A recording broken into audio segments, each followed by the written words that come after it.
అసలు ఇప్పుడైతే 6 రోజులు అయితే అసలు ఏమీ తింటలేడు, ఏం మాట్లాడతాడు.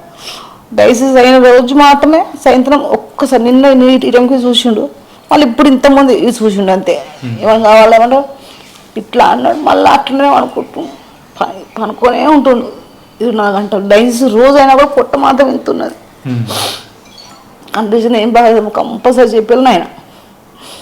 కానీ ఇలాంటి సిచ్యువేషన్స్లో సినిమా రంగం నుంచి అయినా కానీ ఎవరైనా కానీ అదే ఇంకా ఏం మాటలు రాలేరు, ఎవ్వరు రాలేరు.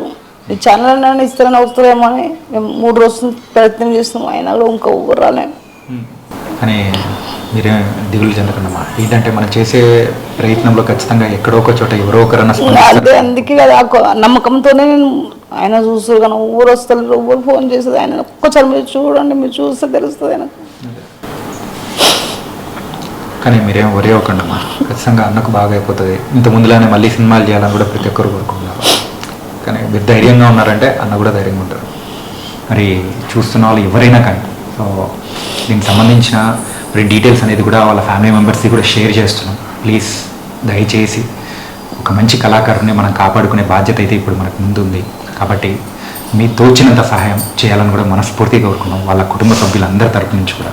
మరి వాళ్ళు అడగడం అనేది కూడా మనం చూస్తున్నాం కదా, సువర్ణ గారు కూడా చెప్పినట్టు మాకు అవసరం లేదు, డైరెక్ట్ మీరు దానికి ఆ ట్రీట్మెంట్కి సంబంధించి చేస్తే చాలు అని చెప్పేసి వాళ్ళు మొరపెట్టుకుంటున్నారు. అది చేయాలని కూడా మనం స్ఫూర్తిగా మనం కూడా మానవత్వం ఉందని చెప్పేసి నిరూపిద్దాం.